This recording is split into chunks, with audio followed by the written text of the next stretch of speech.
aproveitando que eu caminhei aqui agora até o topo do mundo, falando em topo do mundo, hoje eu vou contar para vocês uma história sobre Padmasambhava, falar quem foi ele, né?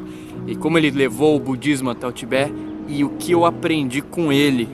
Então, vem cá comigo que hoje a gente vai conversar.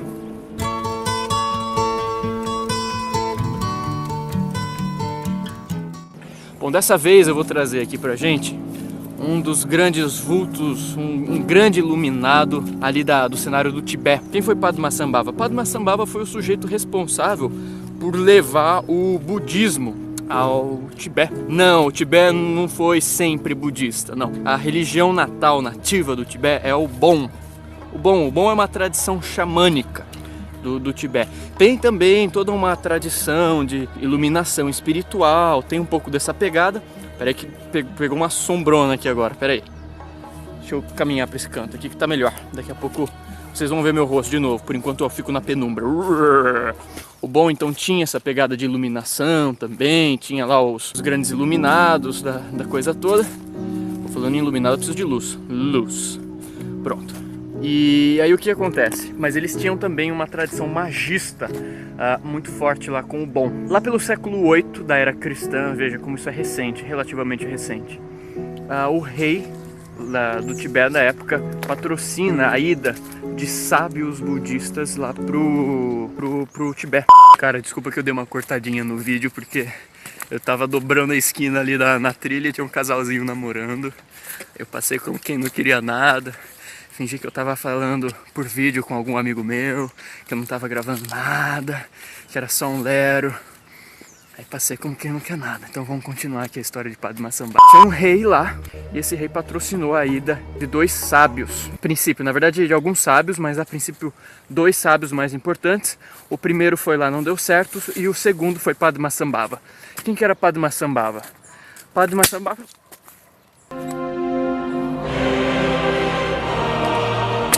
E o Shonapés. Pô, falando nisso, esse cenário aqui, esse chapéu, tô bem Gandalf, hein? Gostei disso aqui, cara, gostei disso aqui, meu. Vambora. É o seguinte. Fala de Padmasambhava aí. Tá bom, então vamos lá. Padmasambhava era um professor da Universidade de Nalanda, né?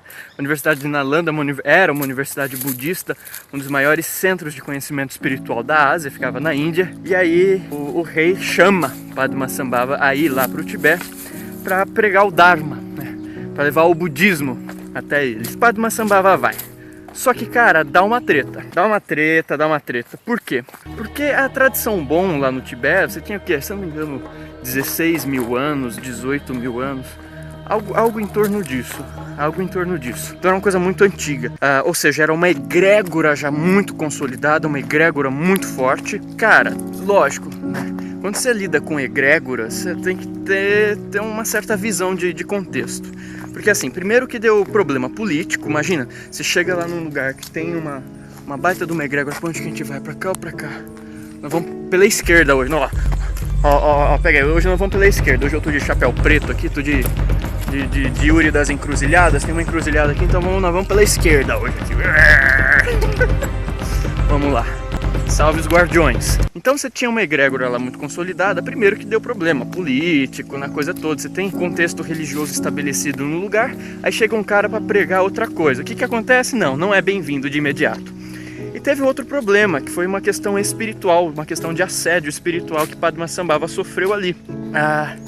Que é o seguinte, deixa eu ver se eu acho um lugarzinho pra gente sentar aqui. Olha, tem uns lugarejos aqui, hein? Olha, pega aqui, ó. Vamos adentrar aqui o reino das fadas aqui, vamos ver. Oi, orra. Será que não tem nenhum dragão aqui? Mas bom, basicamente é o seguinte. Toda egrégora de toda grande religião, ainda mais antiga, vai ter gente boa e gente tapada, né? Você vai ter pessoas que sabem usar aquilo para um caminho de aperfeiçoamento de si mesmo e para o bem dos outros, e vai ter gente que vai usar isso por vias de fanatismo, de fundamentalismo, aquela coisa toda que a gente tá cansado de ver em tudo quanto é canto, né? E não só em egrégora religiosa, mas você tá me entendendo. E aí o que aconteceu? Deu os problemas políticos naturais lá, as tretas com os caras que não queriam que Padmasambhava entrasse ali, e deu a treta espiritual. Por quê? Essa questão de você ter gente boa em egrégoras e gente tapada, isso aí existe em todos os lados da vida. Existe do lado dos encarnados, existe do lado dos desencarnados. E aí conta-se que quando Padmasambhava ele estava chegando no Tibete, algumas entidades espirituais que estavam contra aquilo que ele estava representando ali, a vinda do budismo, começaram a investir pesadamente contra ele. E eram entidades que tinham muito manejo, muita facilidade de manipular o reino natural, essa coisa toda. Entidades já bem ligadas à densidade da matéria. E a gente falou um pouco disso no vídeo de Milarepa, né? Que Milarepa ela causou aquela tempestade e tal. E lógico que eu comentei que no Tibete, de fato, a mandinga era braba e funcionava mesmo. Mas vai ter gente que vai falar: nossa, mas isso aí parece um absurdo. Cara, não é um absurdo, não é absurdo. Quem não tem aqui no Brasil mesmo uma avó que benze a chuva, que reza a chuva? Cara, a mente, a energia, ela interfere sim nos fenômenos da natureza. Tanto de quem está encarnado, quanto de quem está desencarnado. Então, a mesma coisa. O Padmasambhava sofreu um grande assédio espiritual ali. Entidades que estavam muito contra aquilo ali, estavam ligados àquela egrégora ali do bom. Lembrando que o bom é um ótimo sistema filosófico. Eu gosto de seguir muito os ensinamentos do bom. Que isso fique claro, tá? A questão não é o bom em si ou qualquer religião em si. A questão ali em torno dos tapados que existe. Olha esse cenário, mano. Olha esse cenário. Então, a questão, como você já entendeu, é relativa aos tapados que pertencem a cada egrégora. Então, esses tapados da época foram lá, assediaram Padmasambhava. Influenciaram catástrofes naturais quando ele estava chegando ali no Tibete, grandiosas, e era para acabar com o cara mesmo, né? E o que ele fez? Ele simplesmente, quando ele percebeu isso, que lógico ele tinha uma percepção extrasensória com certeza, mediúnica ali, que ele se deu conta, né? Para falar o que ele falava, certamente tinha alguma ligação, alguma abertura desse tipo. E aí, cara, que cenário lindo! Olha isso, eu tô me vendo aqui na tela. Olha essa luz na grama aqui atrás. Olha isso, Então, continuando, eu vou ficar olhando ali o sol, a luz, mas enfim, concentra, Padmasambhava. E aí, beleza, os caras foram lá comer o carcanhar dele. Padmasambhava fez uma coisa muito simples. Na hora que ele se tocou que isso estava acontecendo, ele pegou, sentou e meditou. Just it, simples assim.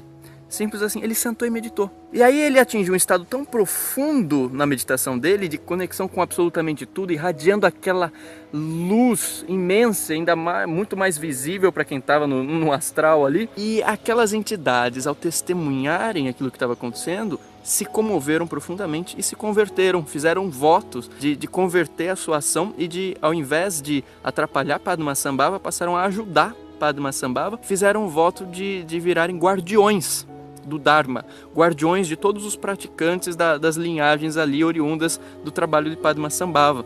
Viraram os Dharmapalas, alguns dos Dharmapalas do budismo tibetano. Lembra que a gente falou dos Dharmapalas nessa série de guardiões, não é? Porque como elas estavam muito próximas da densidade da matéria, elas conseguiam intervir muito fácil aqui próximo da densidade, a forma que elas tiveram de tentar, vamos dizer assim, consertar a besteira que elas estavam fazendo, né, porque se arrependeram, foi falar: pô, cara, desculpa, velho, a gente te atrapalhou um monte, mas agora a gente viu quem você é, o que você faz, ou, na boa, o que a gente puder fazer para te ajudar, nós vamos proteger os seus amigos agora, né? Então eles se converteram, isso foi uma forma deles se reabilitarem diante da coisa toda.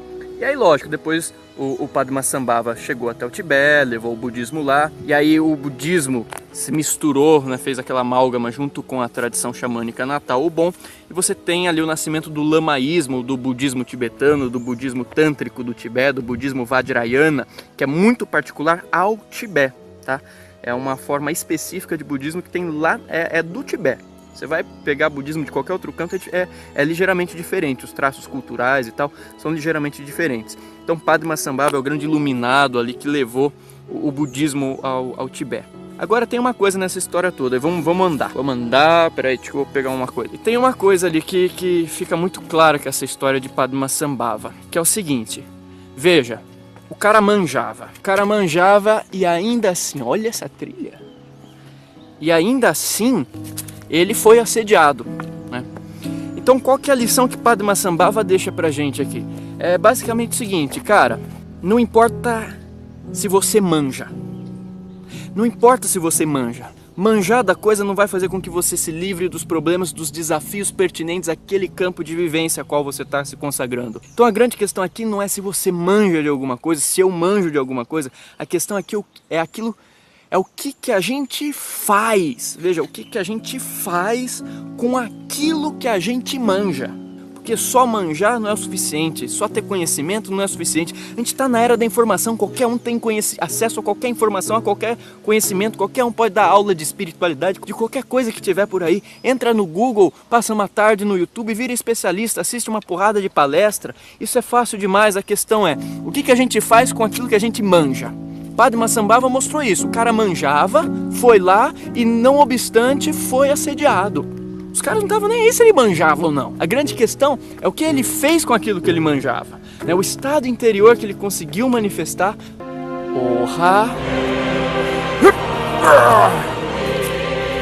O que ele conseguiu manifestar ali, que mostrou o tamanho da luz dele. Essa é a grande lição de Padmasambhava ali. Isso me faz pensar numa coisa muito pertinente que eu tenho pensado bastante. Peraí. Mano. Achei umas predas aqui, cara. Peraí.